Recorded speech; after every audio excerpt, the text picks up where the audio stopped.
I was 32 years old, but for most of my life I felt like I had never moved beyond being the housemaid in my own family. My parents were wealthy, respected, always smiling at charity events, shaking hands at the country club, and yet behind those grand front doors, I was treated like an afterthought, someone useful only when there were dishes to wash, meals to prepare, or guests to impress. For 15 years I lived in their shadow, in my younger sister Sarah's shadow too. She was the golden one, the daughter in designer dresses who laughed with guests in candlelit living rooms, while I scrubbed pans in the kitchen and cleared plates no one ever thanked me for. It had always been like that. At 17, when most teenagers were being celebrated for college acceptances, I was learning how to roast turkeys alone while Sarah played piano for applauding relatives. Every Christmas, every Thanksgiving, every family celebration, it was the same ritual. I worked, she sparkled. My parents never said it outright, but their message was clear: Sarah was the star, I was the stagehand, invisible until they needed something. The last straw came on Christmas Eve when my phone rang in my Manhattan apartment. I was folding clothes into a suitcase, excited about my upcoming trip. I had earned myself when I saw my mother's name on the screen. I already knew. With her, there were never pleasantries, only demands. "Cancel whatever plans you have tomorrow," she said without hesitation. "Sarah is hosting important guests, executives from Pinnacle Corporation. 25 people. You'll need to arrive early to cook 7 main courses and 10 sides. Don't embarrass us, Lily. Use the good china." Her voice dripped with the same casual cruelty I'd heard for years. To her, my life never mattered. What mattered were her parties, her reputation, and Sarah's success. She didn't even ask if I was available. She didn't care. She just assumed I'd obey. But as she rattled off her instructions, my eyes landed on the open email glowing on my laptop screen. It was from Victoria Chen, CEO of Pinnacle Hospitality, a name my mother had just proudly mentioned, completely unaware. That email confirmed a contract meeting that could change my life forever. $2 million, 5 resorts, a chance to take my company's stellar events from regional success to a national name. Yes, my company. The business I had built in silence and secret while my family dismissed me as a failure. For 5 years, I had been working in the shadows, building something extraordinary: 50 employees, 3 offices, clients that included Fortune 500 companies and luxury resorts. I had done it all without my parents' money, without their name, without even their knowledge. And now the very CEO I was flying to meet in Florida would be sitting at Sarah's table the next night, expecting to be fed by the unemployed daughter. It was almost funny. Almost. Except for the years of humiliation that still burned in my chest. I thought of the time my mother laughed when someone asked what I did for work, dismissing me with a wave of her hand. "Lily doesn't have Sarah's social skills, but at least she cooks well." I remembered walking into my childhood bedroom only to find it had been turned into storage for Sarah's wardrobe, my trophies and books shoved into the basement. I remembered the way my parents always introduced me as an afterthought. "Sarah's our successful daughter in PR. Oh, and Lily is here too. She's helping out." Helping out. That was the only identity I was allowed to have in their house. But not anymore. That night I stared at my plane ticket and whispered, "Not this time." I had spent 15 years choosing them over myself, and every time it left me emptier than before. This time I was choosing me. Of course, when I told my mother I couldn't come, her voice turned sharp, her anger rising like a storm I had weathered too many times before. "Family comes first," she snapped. "Or are you too selfish to understand that?" But the truth was that in our family, family only came first when it meant me sacrificing everything for them. "I'm done being invisible until you need something," I said softly. And for the first time, I hung up on her. My hands trembled, but it wasn't fear this time, it was freedom. The texts and calls poured in. Sarah screamed through the phone that I was ruining her chance to impress Victoria Chen. She even offered me $200 to cook, as if my worth could be measured in pocket change. I nearly laughed. My day rate for private events was 25 times that, though she would never know. Their desperation only proved what I had known all along: I had never been a daughter to them, only staff. When I boarded my flight the next evening, leaving behind their frantic calls and threats, I felt something unshackle inside me. For once, I was not the servant running to their rescue. I was Lily Sullivan's CEO, heading toward the biggest opportunity of my life. And though I didn't know it yet, the universe was about to orchestrate the most poetic confrontation I could have ever imagined. The plane lifted off, and as the lights of Connecticut blurred beneath me, I finally exhaled. I thought of the kitchen I had left behind, my mother pacing in her pearls, Sarah fussing about her guests, my father silent as ever, pretending not to see the way they used me. For the first time in years, I wasn't there to pick up the pieces. And if the thought of them scrambling without me filled me with a strange satisfaction, can you really blame me? When I landed in Florida, my hotel suite overlooked the ocean. The air smelled like salt and freedom. A bottle of champagne waited on ice with a handwritten note from Victoria Chen herself, looking forward to our partnership. I smiled as I set my bags down, letting myself savor the moment. Tomorrow at 9 a.m., I would stand in a boardroom with a contract that would change everything, not just for me, but for my entire team who trusted me with their livelihoods. This was bigger than proving myself to my family.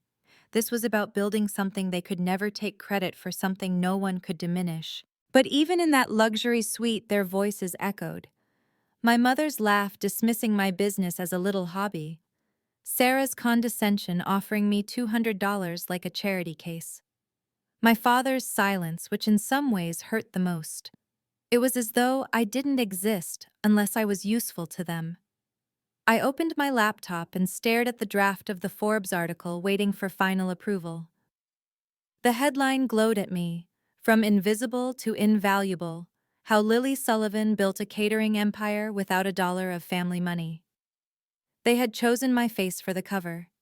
My photo, confident, professional, nothing like the invisible servant my family had painted me to be, would soon be staring back at every person in my parents' country club circle.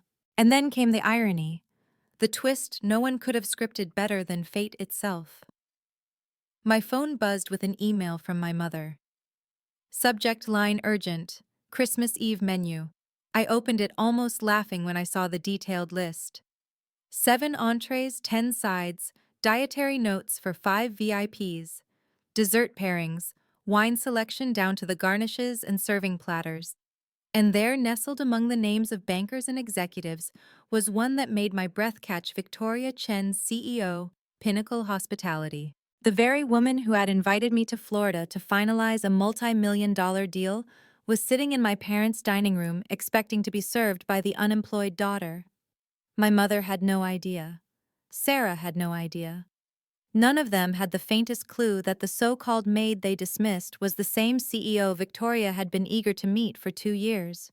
Panic should have consumed me, but instead I laughed. The universe has a cruel sense of humor, I thought. Cruel but just. If I had stayed, if I had given in one more time, I would have been standing in that kitchen wearing an apron, serving dinner to the very woman who was about to make me a millionaire. Instead, I was here preparing to meet Victoria on equal footing, not as a servant but as a leader. Still, their fury chased me across state lines. My phone filled with texts. "Where are you?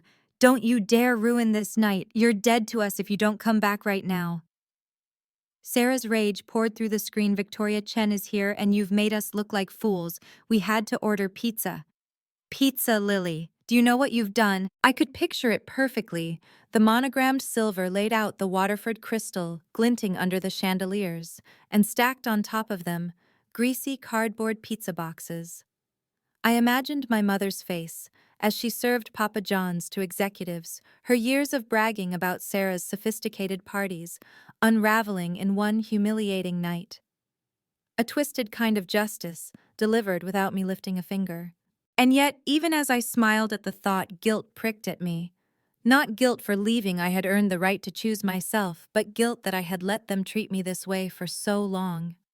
15 years of silence, of swallowing my worth, of convincing myself I was powerless.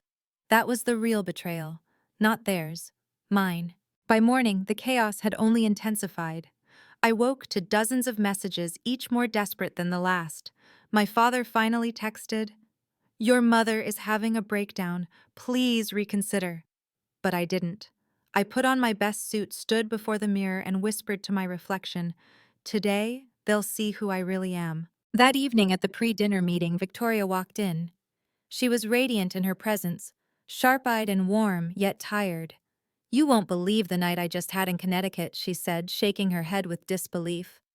The hostess promised an elegant dinner, but when we arrived, there was nothing prepared. They served pizza on crystal plates, no less. And she spent the entire evening bad-mouthing her own daughter, calling her unstable and a disappointment. She didn't know, not yet. My heart pounded, but my face remained calm. I said nothing. I only listened, because I knew the moment of truth was coming, and when it arrived, it would change everything. The next morning, the Florida sun poured through the glass windows of the boardroom where I stood. Contract in hand, my team ready, my heart steady. For years I had dreamed of a moment like this, a room where I wasn't the servant in the background, but the decision-maker at the head of the table. And yet, beneath that polished calm, something twisted and raw churned in me. Because I knew that within hours, the line between my two worlds, the invisible daughter and the unstoppable CEO, was about to collapse. Victoria Chen entered poised and sharp as ever. She greeted me warmly, with the professional respect my own family had never given me. For 40 minutes, everything went flawlessly: the presentation, the projections, the vision. My team shone, and Victoria's board nodded with approval. It felt inevitable, as if every sleepless night, every scar, every dismissal had built toward this exact moment. Then her assistant walked in holding an iPad. His face was pale. "Ms. Chen, you need to see this." He turned the screen toward her, and I watched as confusion flickered across her features, then shock, then something else, curiosity. "Lily," she said slowly, her eyes narrowing. "Is this you?" On the screen was a photo from my parents' dining room wall, one taken last Thanksgiving. Sarah front and center, my parents glowing with pride, and me in the background half hidden holding a tray.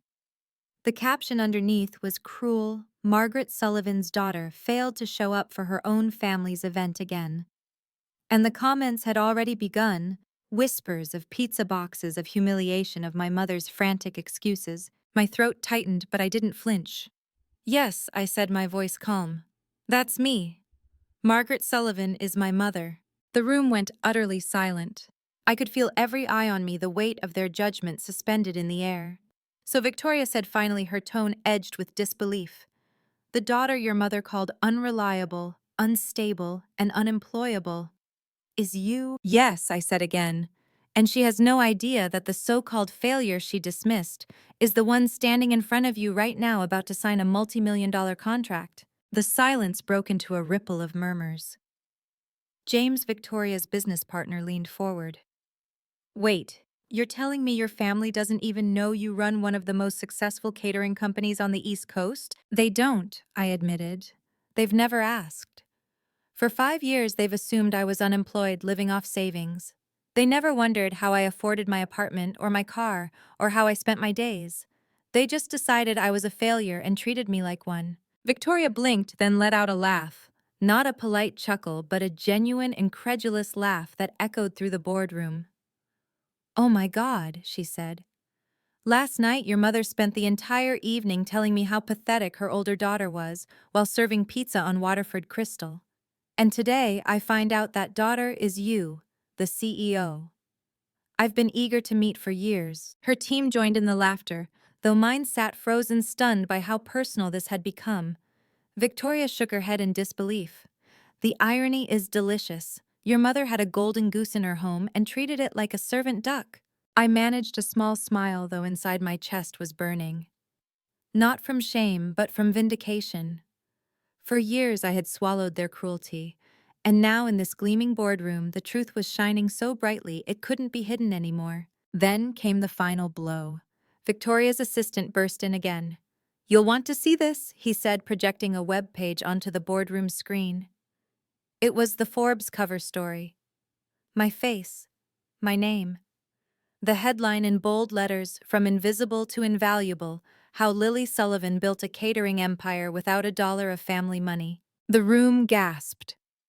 Victoria read aloud, Lily Sullivan, 32, founder and CEO of Stellar Events, built her company from a $5,000 investment into a multi-million-dollar enterprise without relying on family connections.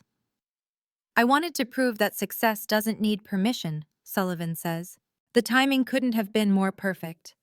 My mother had tried to bury me in invisibility, and now the world was seeing me clearer than ever. Victoria put down the iPad, her expression shifting from amusement to admiration. Lily, she said softly, your story. It's extraordinary, and I think this partnership is going to be one of the most satisfying of my career. We signed the contract right there, champagne glasses clinking in celebration, and as my pen touched paper, my phone vibrated on the table. 30, 40, 50 missed calls, all from my mother, my father, my sister. A final text flashed across the screen from my father. Your mother just fainted. What the hell is Stellar Events? I slipped the phone into my bag without answering.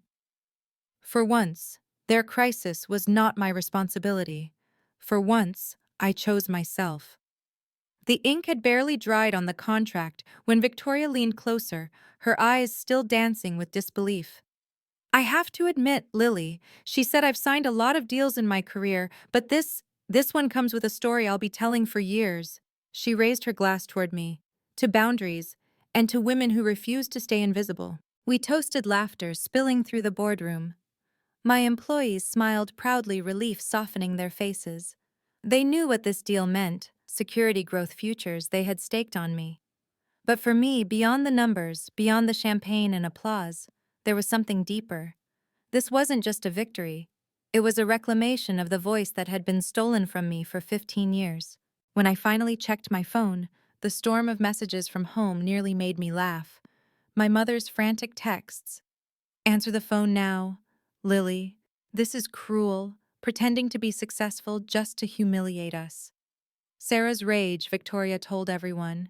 Do you realize what you've done? You've ruined us. My father's desperation. Please call. Your mother is hysterical. Everyone at the club is asking questions. I ignored them, slipping the phone back into my purse. Victoria noticed, arching an eyebrow. Trouble, she asked. I shrugged. Consequences, I said simply. That night, Victoria did something I hadn't expected. She posted a photo of us, me, her, and her executive team, smiling with champagne glasses, the signed contract in full view. She tagged Stellar Events, Pinnacle Hospitality, and Margaret Sullivan of Connecticut. The caption read, Thrilled to announce our new partnership with Stellar Events and their brilliant CEO, Lily Sullivan. A true self-made success story. Within minutes, the post exploded. Industry leaders congratulated me. Clients I had worked with quietly for years stepped forward with praise. The truth was out, not whispered in kitchens or smirked at behind crystal glasses, but shouted across the professional world. My phone lit up again, this time not with insults or demands, but with opportunity. Speaking invitations, media requests, new clients eager to work with the company Forbes had just put on its cover. And then a call I decided to answer. Sarah's voice cracked through the speakerphone, trembling, disbelieving. This can't be real. You've been a CEO all this time. 5 years, I said, calm as still water. Why didn't you tell us? I took a deep breath. Because you never asked. Because every time I tried, you changed the subject to yourself, or Mom cut me down, or Dad stayed silent. You didn't want to know who I was. You wanted me to stay small enough to serve you. Her silence stretched across the line, then broke into a whisper. Mom's having a breakdown. She keeps telling people you betrayed us. No, I said. I stopped betraying myself. The next days brought a reckoning my family had never imagined. Sarah's PR firm lost contracts, including one worth $500,000 after Victoria publicly declared she didn't work with people who lacked integrity. My mother was quietly removed from 2 charity boards. My father's golf friends whispered at his back. How could you not know your own daughter was a millionaire? For once, I wasn't the one carrying their shame. They were carrying mine. But the moment that cut deepest came late at night when my father finally called me himself. His voice was quieter than I'd ever heard. Lily, He said I owe you an apology. I waited. I knew years ago. I saw the paperwork for your business when some mail got mixed up. But your mother, she was so sure, so certain of who you were supposed to be, and I stayed silent. It was easier than fighting her. I see now that made me complicit, and I am ashamed. For a long moment I couldn't speak. His words, simple as they were, broke something loose inside me. Maybe it was validation I had been craving all along, or maybe it was grief for the years he let me be invisible when he could have stood beside me. You should have fought for me, I whispered. I know, he said, and I didn't, but I see you now, truly. It was the most honest thing I'd ever heard from him. And though it didn't erase the past, it carved a crack in the wall I had built between us. Meanwhile, my life was transforming. The Forbes cover went viral, inboxes flooded with new clients. Food Network wanted to produce a documentary about my journey. Universities invited me to speak about resilience, about building without permission. And every day I walked into my office with my head higher than it had ever been. But the calls from my mother didn't stop. Text after text, each one a cocktail of rage, guilt, and desperation. You've destroyed this family. You've humiliated us. You owe us. And then finally, we need to talk. Please. For years, I would have run to her at those words. For years, I would have bent under the weight of her need. But now I looked at her message, felt the strange calm that success had given me, and I chose silence.